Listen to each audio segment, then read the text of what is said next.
Hello everyone, hope you all are doing well. So today we are going to do the next question of our agriculture optional answer writing practice series.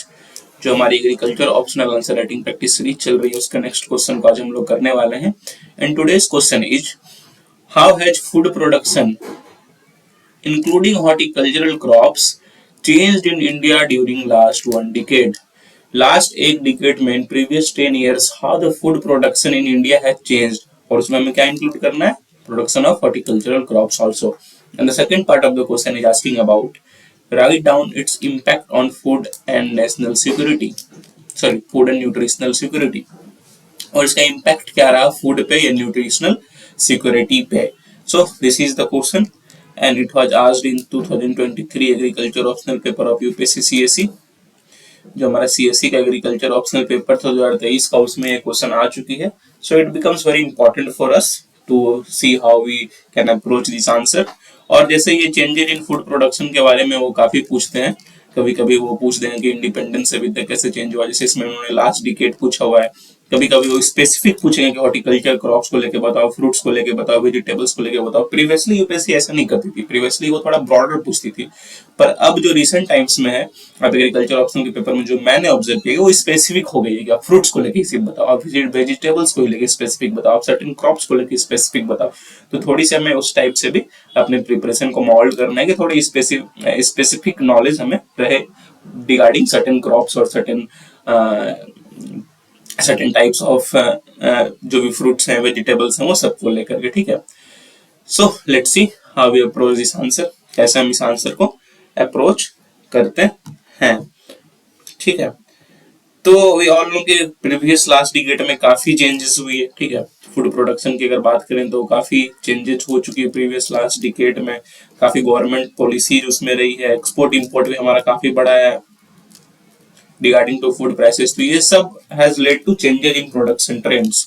We will discuss the changes. First of all is diversification of crops. हमने काफी ज्यादा diversify कर दिया है अपने cropping pattern को. पहले जो था कि we were just focusing on our cereals पे ज्यादा फोकस था, इंक्लूडिंग राइस हो गया, व्हीट हो गया, ये सब पे काफी अधिक फोकस था. पर इन recent times diversification and happened. हम लोग हॉर्टिकल्चरल क्रॉप्स सच फ्रूट्स हो गया, वेजीज हो गया, इन सब की तरफ हम लोग डाइवर्सिफाई हुए हैं. स्पाइसेस हो गया, रिसेंटली मिलेट्स पे भी काफी फोकस है. वी ऑल नो कि यूएन का ईयर ऑफ मिलेट्स था 2023. तो ये क्वेश्चन भी आप इंपॉर्टेंट ही लेकर चलो, इससे भी क्वेश्चंस बन सकते हैं क्यों, because 2023 was national year of millets. तो अब मिलेट्स को भी तैयार रखना अच्छे से. एक मिलेट्स हो गया, there is rise in production of wild seeds, pulses, ये सब पे हम लोग डाइवर्सिफाई करने की कोशिश कर रहे हैं और we have diversified a lot. ठीक है. तो डाइवर्सिफिकेशन हुआ in recent times of food crops. और एरिया की बात की जाए तो फ्रूट्स एंड वेजिटेबल्स के अंदर जितना एरिया पहले था वो एरिया भी इंक्रीज हुआ, एरिया ऑफ प्रोडक्शन इंक्रीज हो चुका है. ठीक है. So these are the things we are going to see. Last one decade में ये सारी चीजें हुई है. टेक्नोलॉजिकल एडवांसमेंट हुए हमारे, there is increase in technology. For example अगर आप बात करो इरिगेशन की फैसिलिटीज की, तो increase in technology. We have now shifted to fertigation काफी पॉपुलर होते जा रहा है. और अदर भी आप देखो टेक्नोलॉजी के एग्रीकल्चरल प्रैक्टिसेस में देखो ड्रोन्स वगैरह की यूज होने स्टार्ट हो गए in agriculture. So this technological advancement has also led to rise in production and diversification of crops. ठीक है. अब क्या हुआ कि जैसे पहले तो ग्रीन रेवोल्यूशन से हमारा व्हीट और राइस का प्रोडक्शन हो गया, फिर हमने अब उसके डिसएडवांटेजेस को देखने शुरू कर दिए कि भाई इससे इन्वायरमेंटल इंपैक्ट कितना है, it is not good for environment. So shifting towards vegetables, fruits, horticulture crops, और उसमें सब में रोल जो टेक्नोलॉजी का भी काफी रहा है. Organic and sustainable farming, government भी काफी प्रमोट कर रही है ऑर्गेनिक फार्मिंग को, सस्टेनेबल फार्मिंग को. Sikkim become the first organic state. और गवर्नमेंट के प्रमोशन से क्या हो रहा है, क्योंकि ऑल नो कि जो ग्रीन रेवोल्यूशन हमारा हुआ, ठीक है, जो भी हमारा ग्रीन रेवोल्यूशन हुआ इन रिकॉर्डिंग डाइऑक्साइड, उसकी इन्वायरमेंट पे काफी बैड इम्पैक्ट थी, तो उस इम्पैक्ट को भी हमें रिवर्स करना था।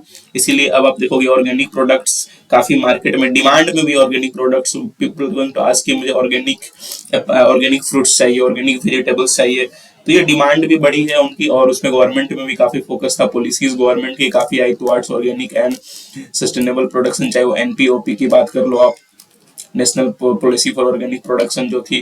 तो ये सब सारी चीजें हैं जो है, this is also led to shift towards organic and sustainable farming. Crop variety की भी काफी इंप्रूवमेंट हुई है, ठीक है, हाइब्रिडाइजेशन काफी हुआ है, और इसमें आप इंक्लूड कर दो तो फ्रूट्स एंड वेजिटेबल्स में भी काफी आपको वैरायटीज मिलेंगी जो कि टॉलरेंट है towards diseases, towards pests, towards any kind of stress।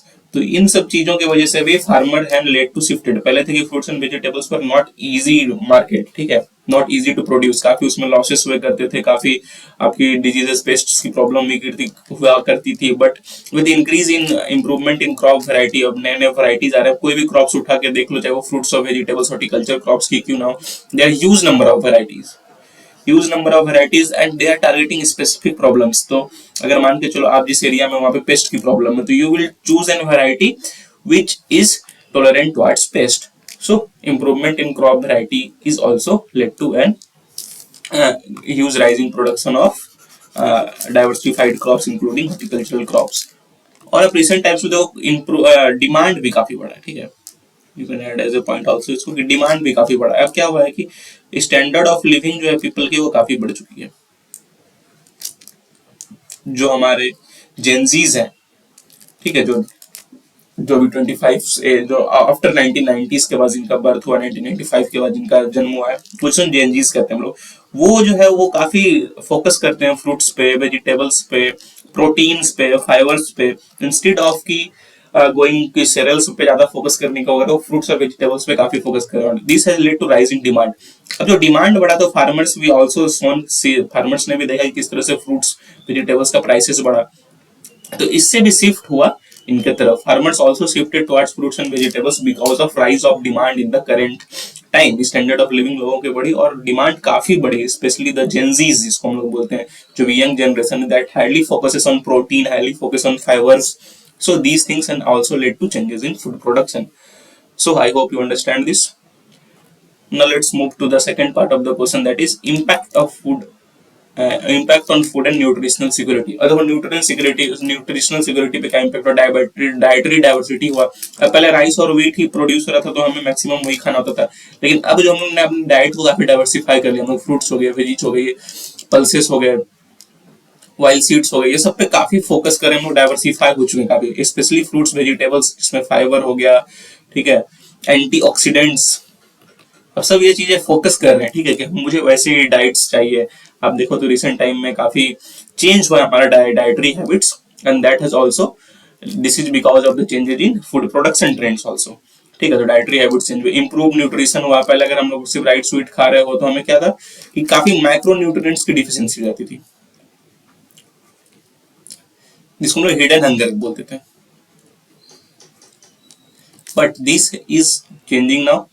We are shifting towards fruits and vegetables, जिसमें कि माइक्रोन्यूट्रिएंट्स अधिक होते हैं, और उससे जो हिडन हंगर की प्रॉब्लम थी वो सारी प्रॉब्लम ठीक हुई, काफी सारे मालन्यूट्रिशन की प्रॉब्लम्स कम हो रही है, तो न्यूट्रिशन में भी हमारा काफी इंप्रूवमेंट हुआ। इनकम जनरेशन, अब इसका दो साइड्स है। अब हमारे जैसे फ्रूट हॉर्टिकल्चरल क्रॉप्स की अच्छी प्रोडक्शन होने लगी और अच्छे इससे इनकम मिलने लगे, तो फार्मर्स को भी इंप्रूवमेंट मिला, फार्मर की इनकम जनरेट हुई, तो they also shifted towards nutritional products. और नॉर्मल इनकम जनरेशन से क्या हुआ, डिमांड बढ़ा, और डिमांड जैसे बढ़ा तो they also shifted towards nutritional products. तो इनकम जनरेशन, जो स्टैंडर्ड ऑफ लिविंग जिस तरह से बढ़ी, वो भी आपकी काफी ये है। पोस्ट हार्वेस्ट लॉसेस काफी कम हो चुके हैं due to technology advancement, cold chains वगैरह बढ़ रहे हैं, जो मेथड ऑफ ट्रांसपोर्ट है हमारा, लॉजिस्टिक्स काफी इंप्रूव हो रहा है। आप देखो कि पहले अगर किसी एक प्रोडक्ट को आज से 10 साल पहले चलते तो रोड्स क्वालिटी वाली इतने बैड कि आपको जो 20 घंटे लग रहे थे, अब रोड्स क्वालिटी हो गई, ट्रांसपोर्टेशन क्वालिटी इतनी इंप्रूव हो गई है कि अब उसको 10 घंटे में ही आप पहुंचा सकते हो। सो इससे पोस्ट हार्वेस्ट लॉसेस भी काफी कम हुए हैं। और सेकेंडली है कि हमारा जो एग्रीकल्चर प्रोसेसिंग जो है, फूड प्रोसेसिंग जिसको हम लोग बोलते हैं, वो भी काफी इंक्रीज हुआ, and that has also lead to nutritional security, पहले क्या होता था कि आप देखो फूड प्रोसेसिंग की तरफ अब लोग काफी जा रहे हैं, जैसे कि जो प्रोसेस्ड फूड्स हैं सच एज सूप्स वगैरह सब अब बनने लगे हैं, ठीक है, रेडीमेड सूप्स आ रहे हैं, पैकेट फाड़ो डालो और पी जाओ। तो these things have also change the dietary habits, ठीक है, फूड प्रोसेसिंग काफी इंक्रीज हुआ है and this has led to changes in dietary habits. तो ये सारे कुछ थे impacts on food and nutritional security, और कैसे कैसे चेंजेस हुए फूड प्रोडक्शन के, मैंने सारे आपको अच्छे से बता दिए। और भी काफी सारे पॉइंट्स आप इसमें लिख सकते हो, मैंने बेसिकली 4-5 बता दिए जो मुझे आंसर राइटिंग के पर्सपेक्टिव से लगा। बट अगर आपको और लग रहा है कि इसमें पॉइंट्स ऐड करने चाहिए तो यू कैन ऐड अपने आंसर्स में, उसको इनकॉर्पोरेट करो उन पॉइंट्स को, add those points in your answers and let us know कि आपने क्या क्या पॉइंट्स ऐड किए हैं, ठीक है। सो दैट कमेंट करके आप बताओ कि आपने क्या क्या पॉइंट्स ऐड किए हैं, so that we can see the points you have added in your answers is nice or good, or it is not up to the mark, so we can evaluate it. So that is all for today. Please do like, please do share, and please do subscribe. Like करो, share करो, subscribe करो. Takes a lot of hard work to make such videos for you on regular basis. और आप like करते हो, share करते हो, subscribe करते हो तो काफी मोटिवेशन मिलता है हमें कि हम और भी ऐसे वीडियोज आपसे रेगुलरली बना पाए. So that is all for today. Have a nice day. Thank you.